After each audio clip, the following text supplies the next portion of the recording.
Alright guys, Georgia Jim. So Left Hand Loki sent me this Lockman.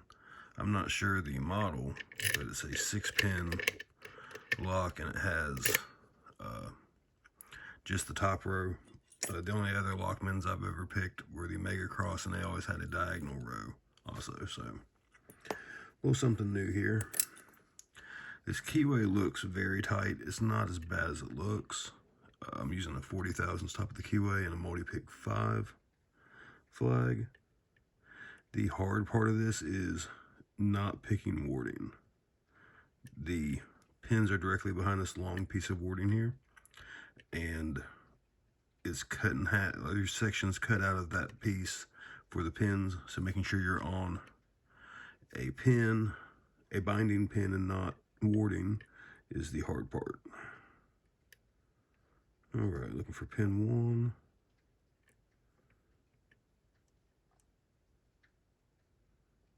Okay, we got a nice click on 1. Now I use that spot as a reference to find pin 2.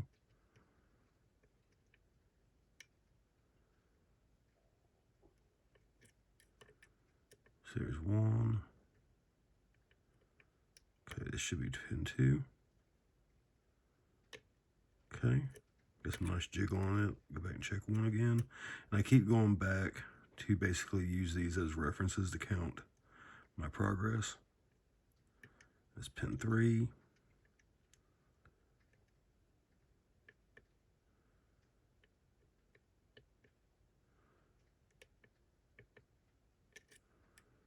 So 1, 2,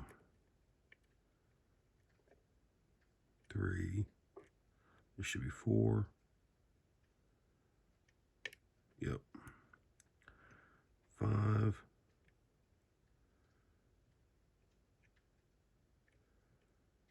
Making sure I'm on 5 or 6 now.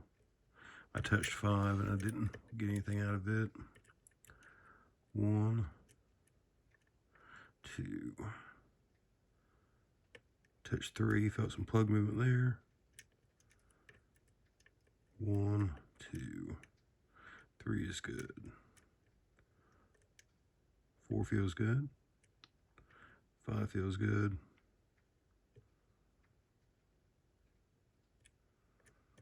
And go back through again. 1, 2, 3, 4, 5.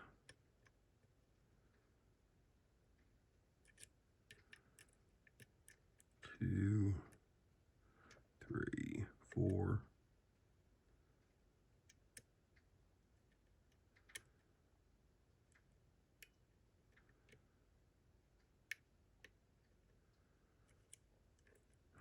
Got a little something on 6, and I felt something fall. 3 fell.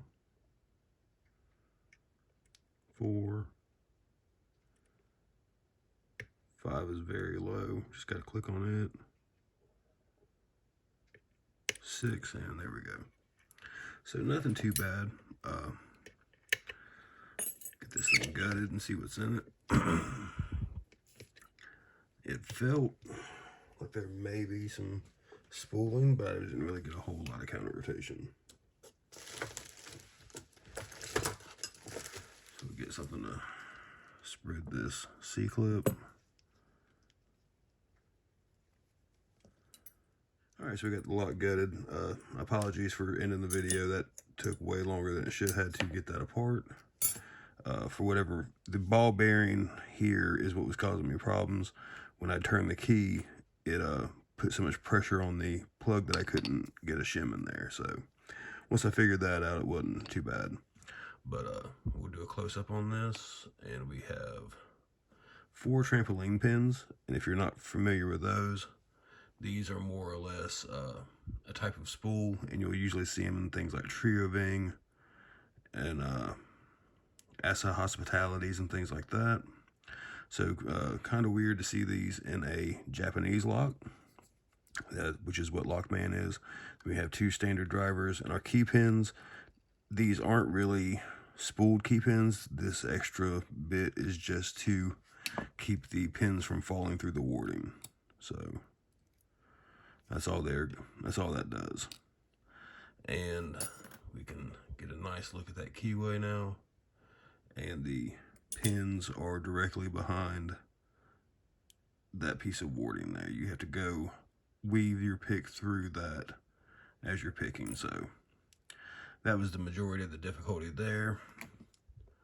But that's the, I don't know what we would call this, the Trampoline Lockman. So, all right, thanks.